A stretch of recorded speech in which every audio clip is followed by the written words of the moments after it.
نستعينه ونستغفره ونؤمن به ونتوكل عليه ونعوذ بالله من شرور أنفسنا ومن سيئات أعمالنا من يهده الله فلا مضل له ومن يضلله فلا هادي له وأشهد أن لا إله إلا الله وحده لا شريك له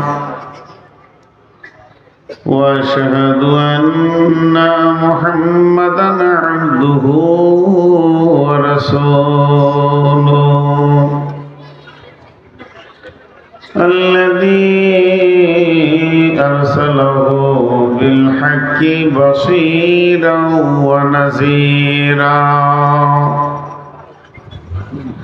وداعيًا إلى الله بإذنه وسراجا منيرا أما بعد فإن خير الحديث كتاب الله وخير الهدي هدي محمد صلى الله عليه وسلم وشر الأمور محدثاتها وكل محدثة بدعة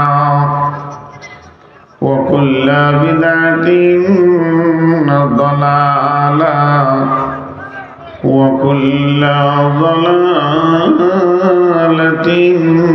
في النار فقد قال الله تبارك وتعالى في كلامه المجيد وفرقانه الحميد أعوذ بالله من الشيطان الرجيم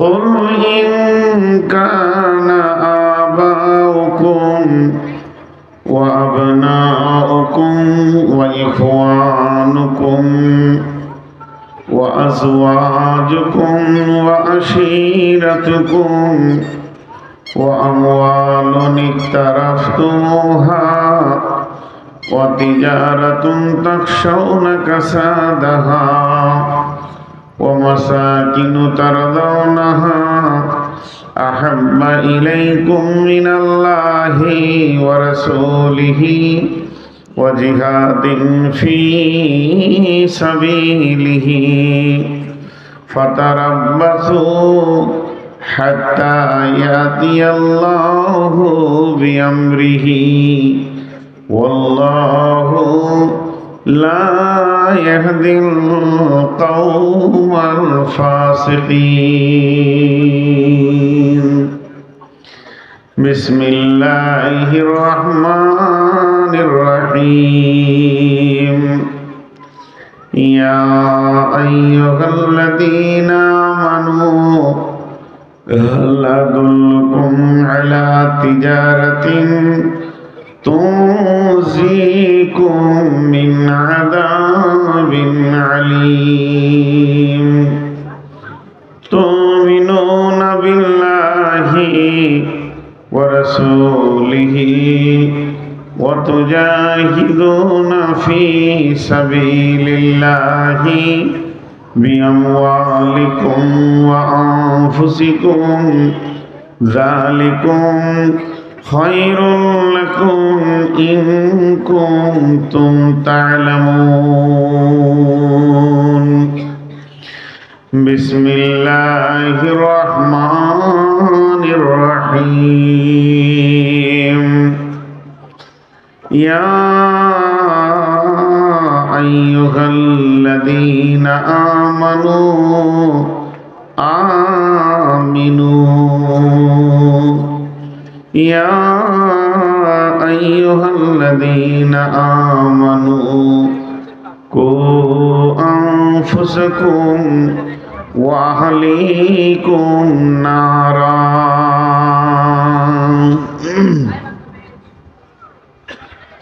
শ্রদ্ধেয়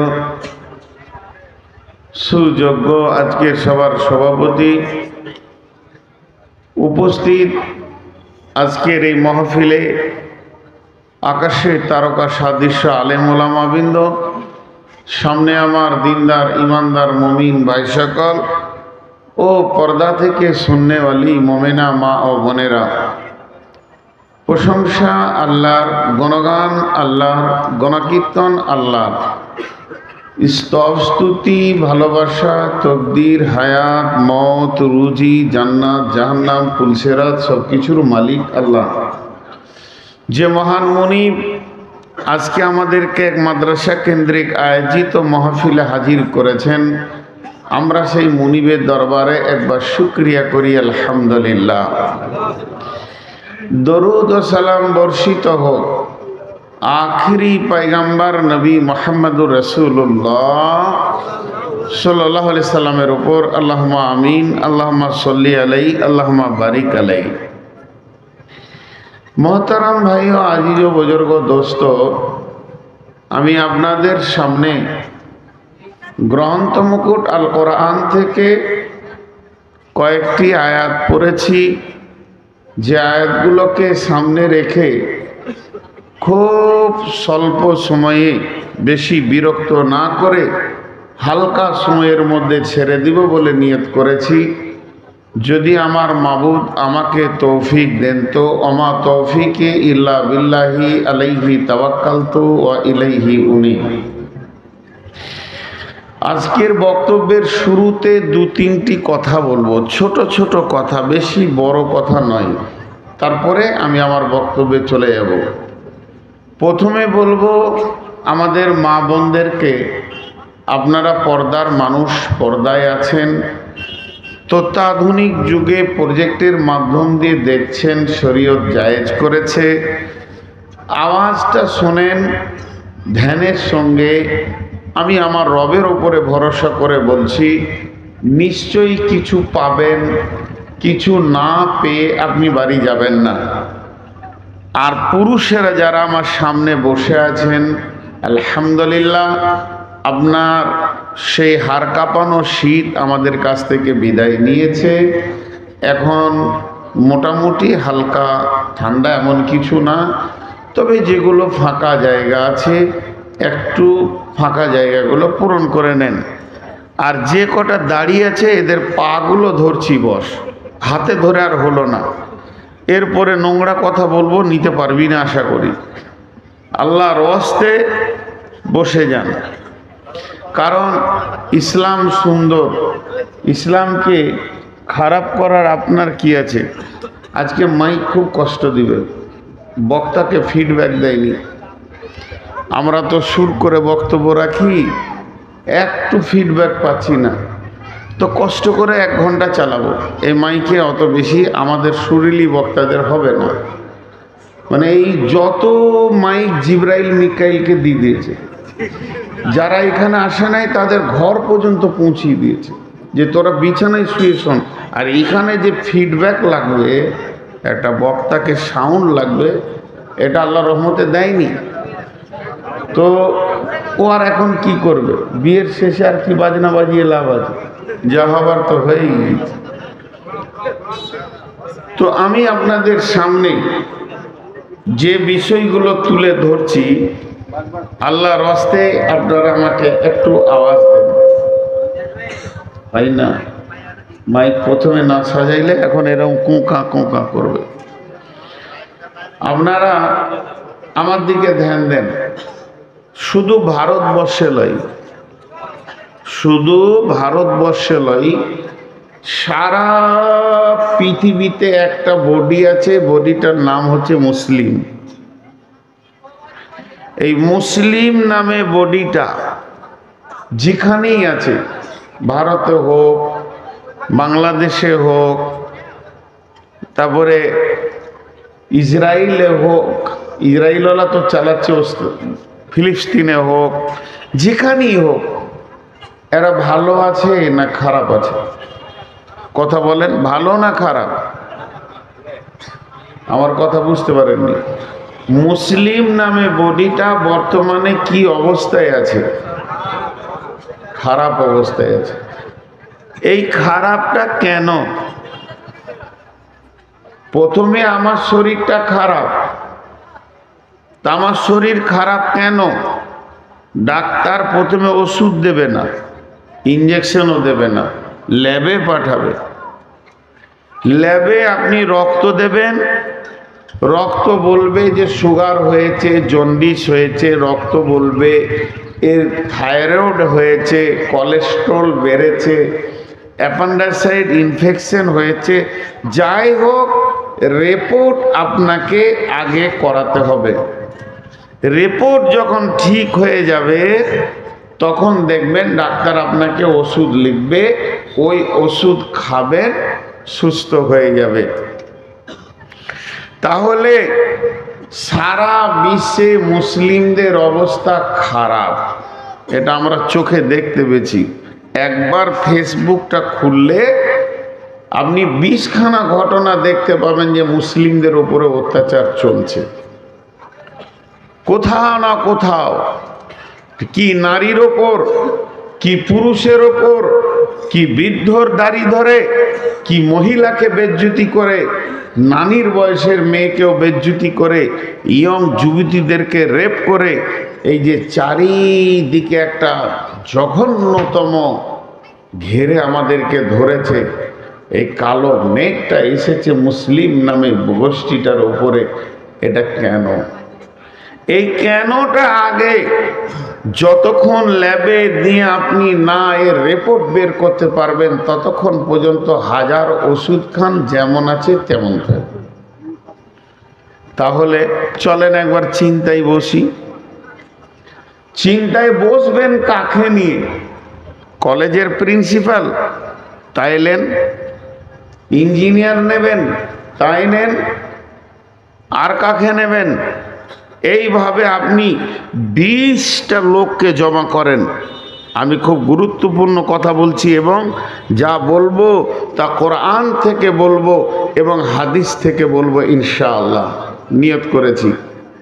তো আপনি 20টা দামি দামি বুদ্ধিজীবী, ট্যালেন্টেড, যারা বড় বড় প্রাইজ প্রাপ্ত ব্রেনিয়ান মুসলিম ছেলেকে নিয়ে একটা গোল টেবিল করেন।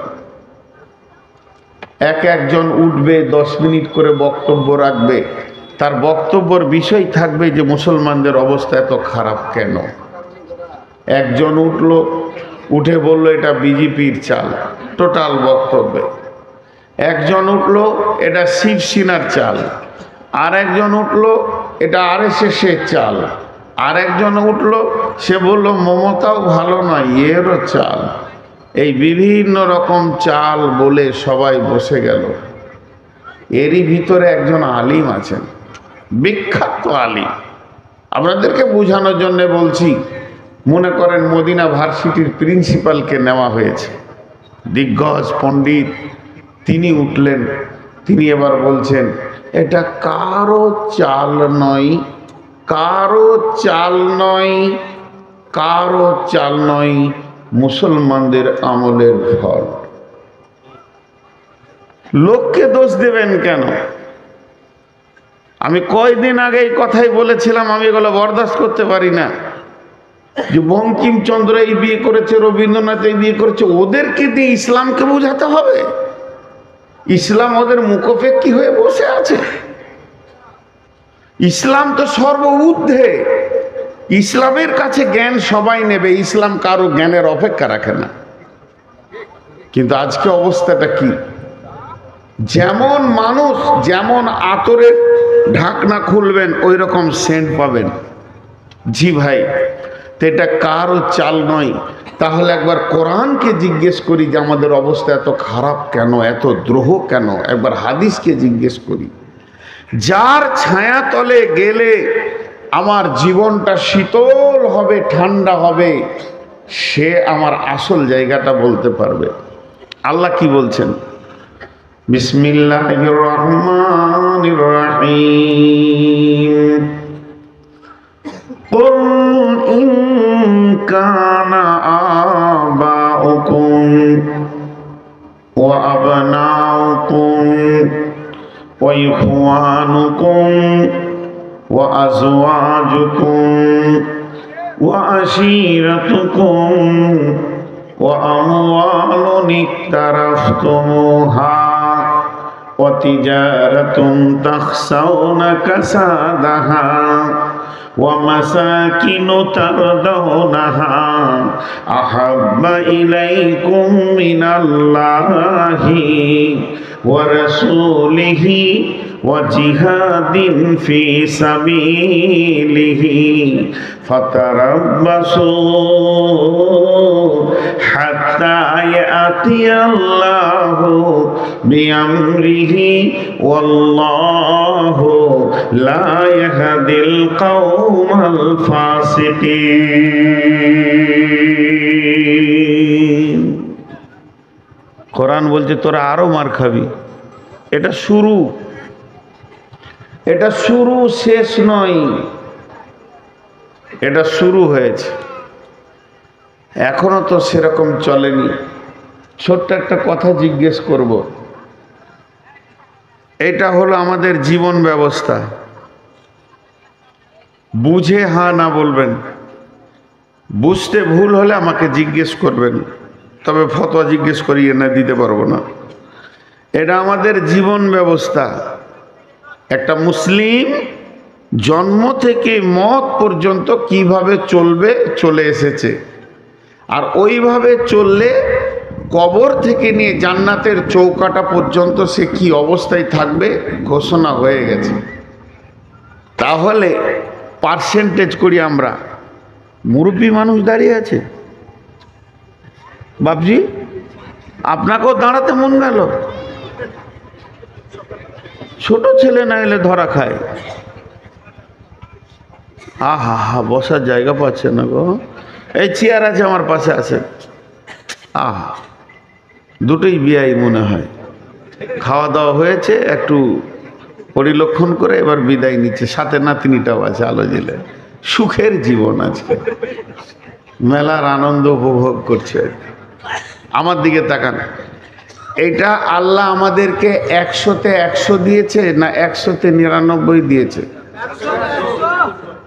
সামনে টিমুখ খুলেছেন, চুপ থাকেন। পেছনের লোক বলেন, সবাই বলেন, সবাই হৃদয় থেকে ভালোবেসে বলেন, এটা আল্লাহ 100-তে 100 দিয়েছে না কম দিয়েছে? 100-তে 100 দিয়েছে। চলেন, এইটা আমাদের জীবনে 100-তে 100 আছে? কত আছে? কেউ বলেছে 2, কেউ বলেছে 0.5, কেউ বলেছে 5। জি ভাই, মাঠটা কেন খেঁচি এবার বুঝতে পেরেছেন? এর ছায়া তলে থাক, তোর গায়ে কেউ হাত দিবে না, আমি দেখে নিব। ছায়া থেকে সরে যাবি। হাজি ভাই ছাতার ভিতরে নাই, গা ভিজছে। তো বলছে গা কেন ভিজছে? বলে রবীন্দ্রনাথ পানি ঢেলে দিয়েছে। মাথা খুঁজে পেছে না এরা কোথা থেকে কি হবে। জি, 100-তে 100 দিয়েছে। আমাদের কাছে আছে কত? 0.5% বলেছেন। আমি পয়েন্ট বলছি না, মনে করেন 2%ই আছে। তাহলে নাই কত? জোরে বলেন, নাই কত? বর্তমানে মুসলিম সারা বিশ্বে কত আছে বলেন? 200 কোটি। তো 200 কোটির মধ্যে তাহলে হতে হয় 58-কে 2 দিয়ে গুণ করেন, কত হবে? 200 কোটির মধ্যে 2 2 4 বাদ যাবে। তাহলে 1,96,00,000 মানুষের উপরে অত্যাচার হওয়া উচিত। এতগুলো সরে গেছে এখান থেকে। চলছে মাত্র 1.2 পয়েন্টের উপরে। এখনো আল্লাহর দয়া আছে। এখন আল্লাহর দরে আছে। আল্লাহ তাবারক ওয়া তাআলা বলেন, শুনেলে তোদের উপরে অত্যাচার কখন চলবে, তখন তোরা কারো দিকে আঙুল তুলে দোষ দিবি না, কোনো রাজনৈতিক দলকে দোষ দিবি না। তোরা নিজেরা নিজেদের লিকটাকে মারার চেষ্টা কর। তোর গাড়ির পাংচার হয়েছে, দেশওয়ালাকে দোষ দিলে হবে না। তুমি তো বলছো ভারতবর্ষে ইসলাম কায়েম করব, তোমার 3.5 হাত বডিতে ইসলাম নাই।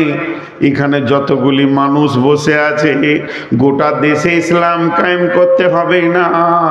আমি নূর মোহাম্মদকে শুধু দেখেন খেয়াল করে, আমি বেঈমান, আমি মুনাফিক, আমি জালিম, আমি অত্যাচারী, তাহলে আমার কাছে ইসলাম নাই। 3.5 হাত বডিতে এখানে ইসলাম নাই। এখন তো রাজ্য দখল, তারপরে কেন্দ্র দখল, এটা পরে ছেড়ে দেন। এখানে যে 2-3 হাজার লোক বসে আছেন, কোরআনের ফরমাতে একটা করে ধরবো, আর কোরআন নামে কিউআর কোডে দিয়ে দেখবো মুসলিম না নন মুসলিম। কোরআন একটাকেও মুসলিম বলবে না, ইভেন আমাকেও বলবে তুই বেঈমান হালাতে বক্তব্য রাখছিস। তাহলে অত্যাচার তো মুসলমানদের উপরে হয়নি, হয়েছে বেঈমানদের উপরে হয়েছে। আজকে হিসাব করেন, আমরা আছি মুসলমান, আধার কার্ডে মুসলমান, ভোটার কার্ডে মুসলমান, প্যান কার্ডে মুসলমান, ভোটার লিস্টে মুসলমান। আপনাদের এই বিলবাড়ি গ্রামে হাজার মুসলমান আছে? পুরুষ খালি, নারীটি বাদ দিয়ে বলছি, হাজার মুসলিম আছে এখানে এই গ্রামটায়? বলেন।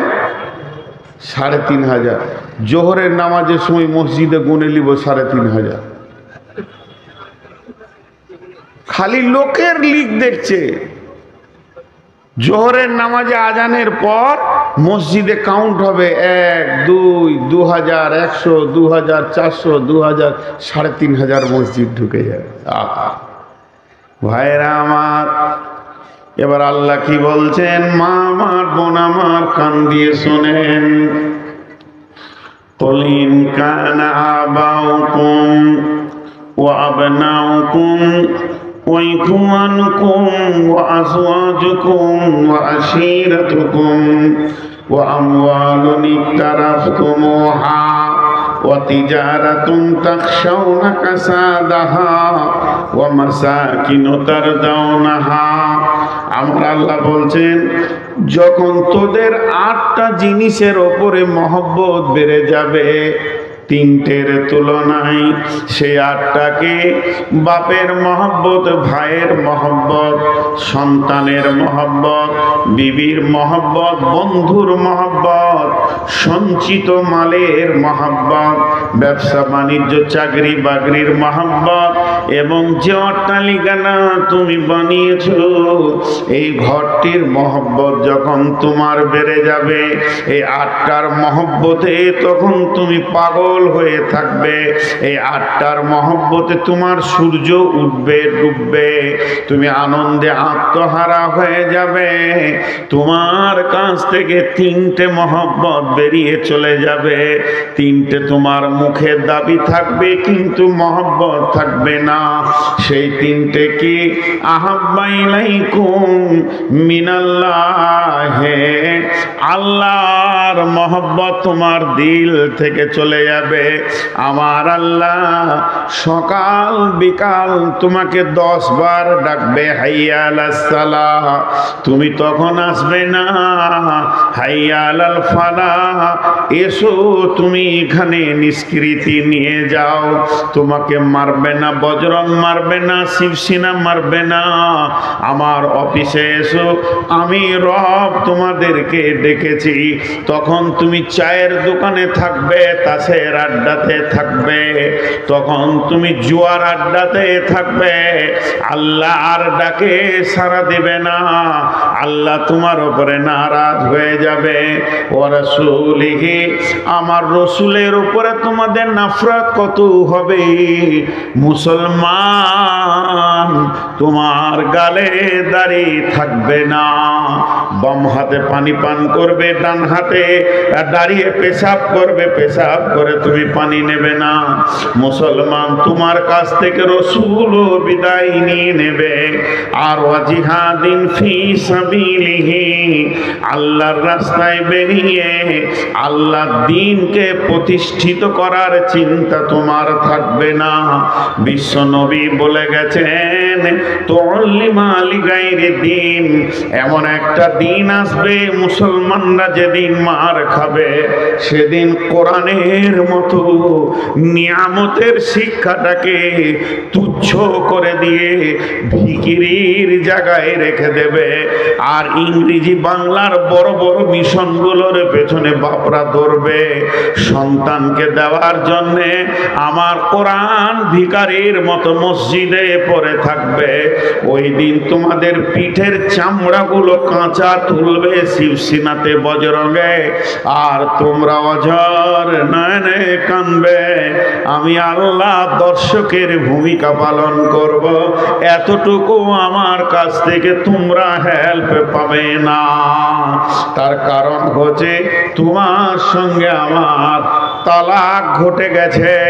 তুমি আমি তুমি কোনো দায়িত্ব নাই।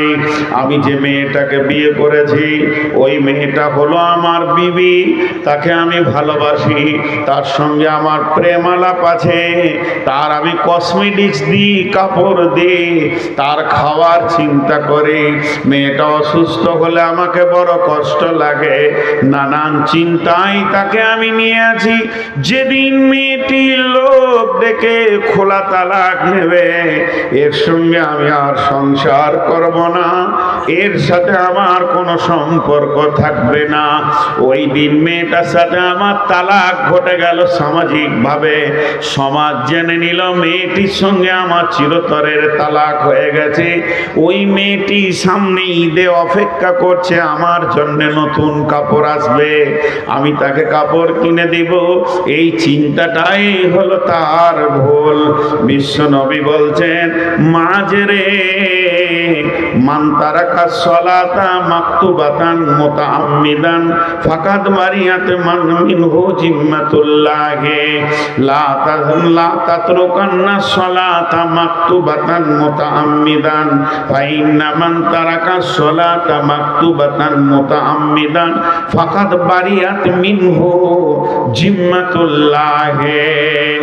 আল্লাহর নবী বলছেন, হে মাজ, আমার উম্মতদেরকে বলে দাও, কেউ যদি, হে মাজ, তুমি জীবনে জ্ঞানবশত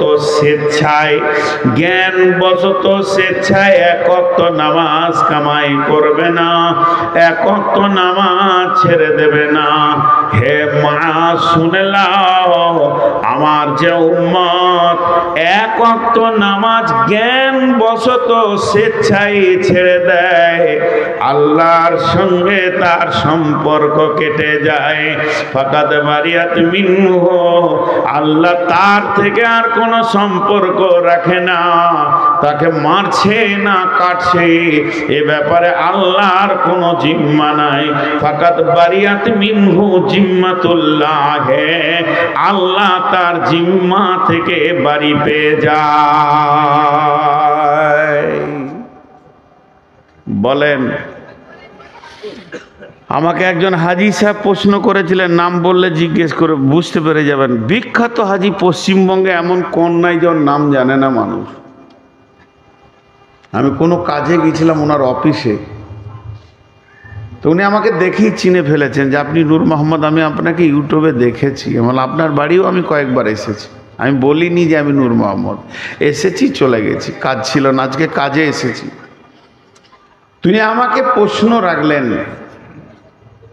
যে ভাই, এই যে পরিস্থিতি মুসলমানদেরকে ধরছে আর কাটছে, তা আল্লাহ এখন কি করছে? জি ভাই, আজকে ভারতবর্ষের সৈন্য সংখ্যা কত? 30 লাখ। আজকে বাংলাদেশের সৈন্য সংখ্যা কত? 5 লাখ। আজকে পাকিস্তানের সৈন্য সংখ্যা কত? আর কিছু। আজকে চীনের সৈন্য সংখ্যা কত? 40 লাখ। একটা সৈন্য সংখ্যা আছে, সৈন্যটাকে বলে শক্তি, দেশের শক্তি। দেখবেন বর্ডারে লেখা আছে বর্ডার সিকিউরিটি বল, ক্ষমতা বল, হিন্দিতে লেখা থাকে। তো এগুলো হলো দেশের শক্তি। আচ্ছা, সারা পৃথিবীর সমস্ত সৈন্যের শক্তির থেকে আমার আল্লাহর শক্তি কম? আপনাদের ধারণা কি? আল্লাহু আকবার। আল্লাহকে কিছু করতে হয়? আল্লাহ সবই করেন, কিন্তু কিছু করতে হয় না। হুকুম করলেই হয়ে যাবে, হুকুম করলেই হয়ে যাবে। আল্লাহ এখনই হুকুম করবে, রাত্রি 11:30টায়, সকালে উঠে দেখবেন গোটা দেশ মুসলিম হয়ে গেছে। আল্লাহর কাছে যথেষ্ট, আল্লাহর হুকুমটাই যথেষ্ট। তারপরও আল্লাহ সৈন্য সংখ্যা সম্পর্কে কি বলছেন? শবে মেরাজের রাত্রিতে বিশ্ব নবী সফর করলেন। প্রথমে বাইতুল্লাহতে 2 রাকাত নামাজ পড়লেন, এরপরে বাইতুল মামুরে 2 রাকাত নামাজ, বাইতুল্লাহ 2 রাকাত নামাজ পড়ে তারপরে বিশ্ব নবীকে বর্রাকে জিব্রাইল নিয়ে চলে গেলেন ফিলিস্তিনে, যেটা মসজিদে আকসা, যেটাকে নিয়ে ঝামেলা চলছে। ওই জায়গায় গিয়ে উনি 2 রাকাত নামাজ পড়লেন। নামাজ পড়ার পর ওখান থেকে ঘোড়া ঊর্ধ্ব গগনে যেতে শুরু করলো। বর্রাক যখন ঊর্ধ্ব গগনে যেতে শুরু করেছে, যেতে যেতে একটা মসজিদ পেয়েছে এই জমিনে। সেই মসজিদটার নাম হলো বাইতুল মামুর, এটা আসমানের ভিতরে আছে। এই মসজিদে বিশ্বনবী গেলেন এবং ওখানে গিয়ে সমস্ত নবীকে দেখতে পেলেন। বিশ্ব নবীকে ইমামুল আম্বিয়া কেন বলা হয়? তিনি সমস্ত নবীর কেন ইমাম? আদম আলাইহিস সালাম ও নবী মুহাম্মদ সাল্লাল্লাহু আলাইহি সাল্লামের পেছনে নামাজ পড়েছেন, ওখানে সমস্ত নবী রয়েছে। জিবরাইল আমিন বিশ্ব নবীকে বর্রাক থেকে নামিয়ে হাতটা ধরে টেনে নিয়ে গিয়ে মুসল্লায় দাঁড় করিয়ে দিলেন। বিশ্ব নবী 2 রাকাত নামাজ পড়লেন, সালাম ফিরলেন। সমস্ত নবীরা নবীজির পেছনে সালাত আদায় করলেন। এরপরে তিনি চলে গেলেন 7 তবক আসমানকে ভেদ করে সিদরাতুল মুনতাহা। আল্লাহর সঙ্গে মোলাকাত হলো, সরাসরি দেখা হয়নি।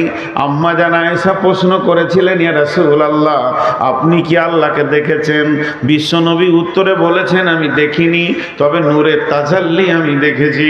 এরপরে তিনাকে সমস্ত ট্রেনিং করিয়ে, কেউ বলে 14 বছরের সফর ছিল, কেউ বলে 28 বছরের সফর ছিল। এই সফরটা সেরে বিশ্বনবী যখন এসে মসজিদে নববীতে বর্ণনা দিচ্ছেন, তখনই বলেছেন বাইতুল মামুরের ক্যাপাসিটি কত, আপনাদের মসজিদটা ক্যাপাসিটি কত। এখনই অঙ্ক করেলেন, প্রত্যেকটা মুসল্লাতে একটা মানুষকে 8 ফুট না জায়গা লাগে নামাজ পড়তে। এটা কয় ফুট হতে দেখলেন?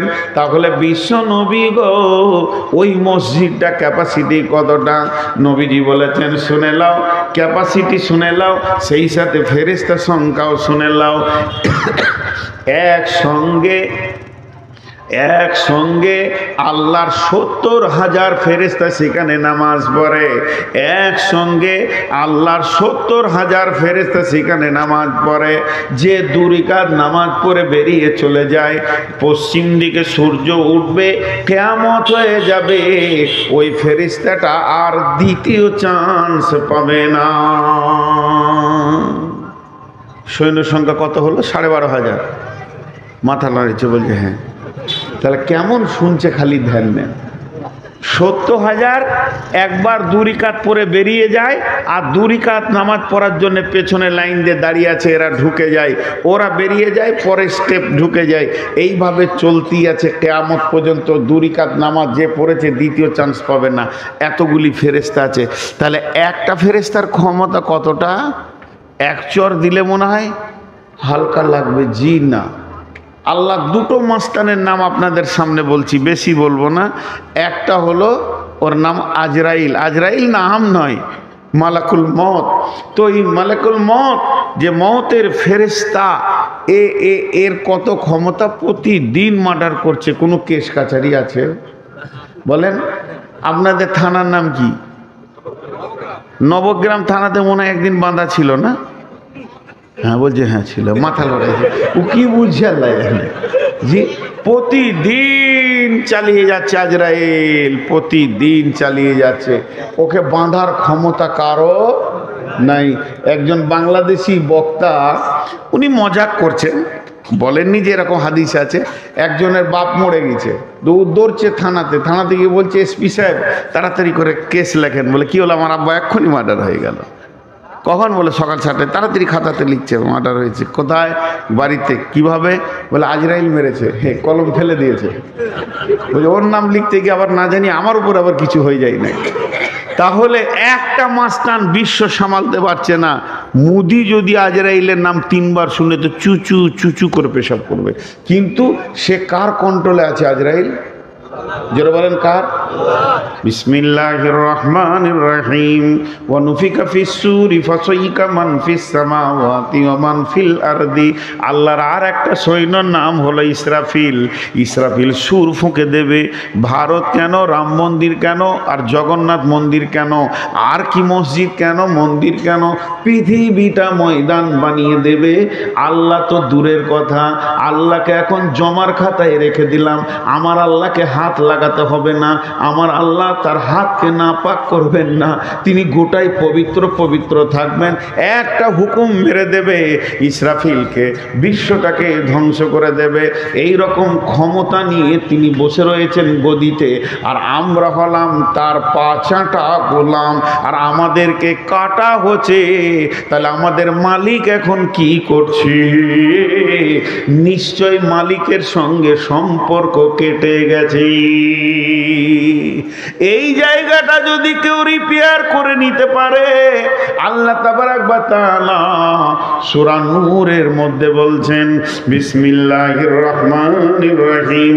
ওয়াদাল্লাহুল্লাযীনা আমানু মিনকুম ওয়া আমিলুস সালিহাতি লা ইস্তাখলিফান্নাহুম ফিল আরদি কামা ইস্তাখলাফাল্লাযীনা মিন ক্বাবলিকুম। আরেকবার বলছি, বিসমিল্লাহির রহমানির রহিম। ওয়াদাল্লাহুল্লাযীনা আমানু মিনকুম ওয়া আমিলুস সালিহাতি লা ইস্তাখলাফাল্লাযীনা মিনকুম কামা ইস্তাখলাফাল্লাযীনা লা খালি মাথা ভুল করে। ওয়াদাল্লাহুল্লাযীনা আমানু মিনকুম ওয়া আমিলুস সালিহাতি। আল্লাহ তাবারাক ওয়া তাআলা বলছেন, আমি তোদের সঙ্গে ওয়াদা করছি। আচ্ছা, আর একটা মাঝে কথা বলেলেন, আমি আরেকটা ততক্ষণ বের করে নিই মাঝে। আচ্ছা, আমার ওয়াদা, আমি যে ওয়াদা করেছি আজকে জালসায় আসবো, যদি আল্লাহ তৌফিক না দিত আসতে পারতাম? ধরেন বাড়ি থেকে বের হয়ে 5 গ্রামে গাড়িটা 3 পাল্টি, তাহলে হসপিটাল যেতাম। তাহলে আমার আসার কোনো ক্ষমতা নাই। আমি যেখানে এসেছি, আমি আসিনি, আমার আল্লাহ আমাকে তৌফিক দিয়েছে বলেই পৌঁছাইতে পেরেছি, ঠিক না? যখন আমি ওয়াদা করব তখন কি বলবো? ইনশাআল্লাহ আপনাদের জালসায় আমি আসছি। যখন ইনশাআল্লাহ বলবো তো আমার আল্লাহ আমাকে তৌফিক দেবেন। তা এই তৌফিকটা পেলে তবে আমি আসতে পারবো। কিন্তু আল্লাহকে কোনো তৌফিক লাগবে? আল্লাহ যদি কোনো ওয়াদা করে তৌফিক লাগবে? এতগুলো লোক, পেছনের লোক একটু আগে চিল্লাইছিলেন তো। আমি সলিড কোরআন হাদিস দিয়ে আজকে মলম দিয়ে যাচ্ছি, ঘা ভালো হয়ে যাবে, কিন্তু মেয়েরা শুনছে না, ওরা মুড়ি ভাজতেই আছে। জি, আপনারা শুনেন। মানে আমি তো আবার নারী বিশেষজ্ঞ, আমি বুঝি যে ওরা শুনবে না। ওরা এসেছে বহু দিনের পুরাতন গল্প গুজব উজাড় করছে। আচ্ছা, ওরা ওদের কাজ করুক, আপনারা আমার সঙ্গে কথা বলেন। আল্লাহ কোনোদিন ওয়াদা খিলাফ করেন না। এবার আমি বলছি, সূরা নূরে চলে যাবেন, 55 নম্বর আয়াতটা খুলবেন। আল্লাহ কি বলছেন? ওয়াদাল্লাহুল্লাযীনা আমানু মিনকুম ওয়া আমিলুস সালিহাতি লা ইস্তাখলিফান্নাহুম ফিল আরদি কামা ইস্তাখলাফাল্লাযীনা মিন ক্বাবলিকুম। আল্লাহ তাবারাক ওয়া তাআলা বলছেন, আমি ওয়াদা করছি রে সারা বিশ্বের মুসলমান, আমার ওয়াদাটা শুনেলে তোরা ঈমান আনার পর আমার ভালো আমলের ভিতরে তোরা ঢুকে যা। যখন তোরা আমাকে রাজি করে নিবি আর আমি যখন রাজি হয়ে যাব, সারা বিশ্বটাকে তোদের হাতে তুলে দিব, তোরা শাসন করবি, তোদের অধীনস্থে বাকি জাতিগুলো শাসিত হবে। কেমন করে শাসন করবি আর কেমন করে শাসিত হবে একবার ভেবে দেখ। ইতিহাসের দিকে পেছন দিকে হাঁটতে হাঁটতে চলে যা, সাহাবীরা কিভাবে শাসন করেছে। 1.5 লক্ষ বেঈমান, একটা নয়, দুটা নয়, তিনটা নয়। বাদশা হেরাক্লেস কাজ ছিল খালি কাউকে আমার থেকে বড় হতে দিব না, ওই দেশটা আমার থেকে বড়, চলো হামলা করো, ওকে আমার পায়ের তলে ফেলো। এই দেশটা আমার থেকে বড়, চলো হামলা করো, কারণ ও সৈন্য বেশি ছিল। বর্তমানে আমেরিকা লাল বান্দররা যে কাজটা চালিয়ে যাচ্ছে ওইটাই ছিল বাদশা হেরাক্লের কাজ। তখন রোম, পারস্য আর আপনার কুয়েত যেগুলো বিভাজন হয়ে গেছে, ইরাক, ইরান একসঙ্গে ছিল। 1.5 লক্ষ সৈন্য। কোনো একজন ব্যক্তি বলল, ও বাদশা হেরাক্লেস, তুমি বহু জায়গা, কি হলো, ছেলে পেলে ভাগ্য ভালো না, আমি অন্য কিছু বলেছি, আমি খারাপ মনে করিনি, কারো বিপদ হয়ে গেল নাকি। আর্তনাদ ছিল এটা, হাসি ঠাট্টা ছিল না। ও বাদশা হেরাক্লেস, তুমি তো বেশ কটা দেশ জয় করেছ, একটা নতুন শক্তি বের হয়েছে মদিনাতে, খবর পেয়েছো কি? ওই শক্তির নেতার নাম হলো নবী মুহাম্মদ সাল্লাল্লাহু আলাইহি সাল্লাম। কোনো ঝগড়া নাই, ঝামেলা নাই, ওর মাথায় চলে গেছে মোহাম্মদ নামে কে এসেছে রে মদিনাতে, খোঁজ নিয়ে দেখ। দেখছে হ্যাঁ, যে যায় সে মুসলমান হয় আর অনুগত্য স্বীকার করে। তখন বাদশা হেরাক্লেস বলছে, এবার মদিনাটাকে জয় করো। সুরসুরি উঠে গেল। জি ভাই, এতদিন তুমি যা করেছো, এবার 11 লাখ তারে হাত দিতে যেছো বাপ। মোহাম্মদকে চিনো কি, সে কে? এবার বলো ওটাকে জয় করো। বিশ্ব নবী খবর পেয়ে গেল যে আমাদেরকে বিজয়ী করবে, আমাদের ওপরে তারা বিজয়ী হবে, আমাদেরকে পরাজিত করবে। রোম সোমবার রেডি হয়ে গেছে। আল্লাহ কোরআনে সূরা রোম দিয়ে দিয়েছেন। বিশ্ব নবী সৈন্যদেরকে বললেন, ও আল্লাহর গোলামের দল, ও আল্লাহর গোলামের দল, আলী রে, ওসমান রে, রে আবু বকর, কে আছো, উমার, এ খালিদ বিন ওলীদ, এবার তোমরা রেডি হও। কতজন সৈন্য বিশ্ব নবী নিলেন সঙ্গে মোতার প্রান্তে যাওয়ার জন্যে? 30,000 সৈন্য। 30,000 সৈন্য। কতগুলো বললাম? বেঈমানরা কত আছে? 1.5 লাখ। 30,000 সৈন্য নিয়ে মদিনা থেকে সফর শুরু করে দিলেন। আর মদিনা থেকে যখন সফর শুরু হলো, রাস্তাটা কয় কিলোমিটার ছিল? জি বলেন, কে বলতে পারবে? রাস্তাটা কয় কিলোমিটার ছিল? তখন তো কিলোমিটার ছিল না, এখন কিলোমিটারে এসে গেছে 1900 কিলোমিটার রাস্তা। পাহাড়ি রাস্তা, শুধু তাই নয়, পাহাড়, পর্বত, মরুভূমিকে পার করে তাদেরকে যেতে হবে। এই রকম পাহাড়ি রাস্তা, 1900 কিলোমিটারের রাস্তা তারা রেডি হয়ে গেল। এবার মুনাফিকরা ভিতরে ঢুকে গেল। মুনাফিকরা বলছে, যাস না, প্রচণ্ড গরম, এত গরমে গিয়ে তোরা কি মরবি, এই মোহাম্মদের পেছনে যাস না। বিভিন্ন রকম বুঝাতে লাগলো। ভাইয়া, সূরা তওবার মধ্যে আল্লাহ আয়াত দিয়ে দিলেন, হে নবী তুমি বলে দাও, এই যে 54 ডিগ্রি সেলসিয়াসের গরম, বালি তো পুড়ে গেছে, পায়ের চামড়া উঠে যাবে, তোমাকে পাহাড়ে উঠতে হবে, নামতে হবে, চড়াই উতরাইকে তুমি ভয় করে যাবে না, কিন্তু শুনে নাও এর থেকে জাহান্নামের আগুন আরো গরম। সাহাবীরা বের হয়ে গেলেন। কয়জন? 30,000। কয়জন বের হলেন বলেন? আর ওই দিকে আছে কয়জন? 1.5 লাখ। তাহলে 1.5 লাখ বেশি না 30,000 বেশি? 1.5 বেশি না 30 বেশি? 1.5 কম, 30 বেশি। আরে 1.5 কম দেখেন না, একের পরই তো 1.5 লাখ সৈন্য নিয়ে ময়দানে যখন হাজির বিশ্ব নবী একবার আল্লাহর মুজাহিদদের দিকে এরকম করে নজর ফিরিয়ে দেখলেন, সৈন্য যেন সব রেডি হয়ে আছে।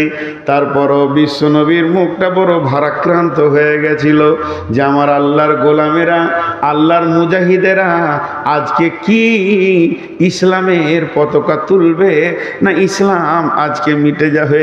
এই কথা বললেন, মনে মনে ভাবছেন, আল্লাহর কাছে হাত দুটি তুলে দিয়ে বললেন, রব্বানা, হে আমাদের রব, নসুরনা, তুমি আমাদেরকে সাহায্য করো আলাল কওমিল কাফিরিন।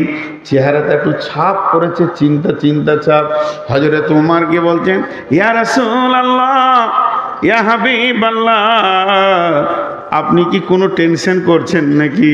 হযরত উমরকে বিশ্বনবী বলে ফেলেন, উমর রে, আজকে তোমার কি মনে হয়? হযরত উমর বলেন, ইয়া রাসূলুল্লাহ, বিজয়ী তুলব ইনশাআল্লাহ, ইসলামের পতাকা রোমের মাটিতে গেড়ে দিয়ে চলে যাব, রোম আজকে আমাদের হাতে আসবে। হযরত উমরের কথাটা শুনে বিশ্বনবী বললেন, উমর রে, ছাগলের সঙ্গে বাঘের যুদ্ধ হচ্ছে, 30টা তোমরা দাঁড়িয়ে আছো 30,000, ওরা দাঁড়িয়ে আছে 1.5 লক্ষ।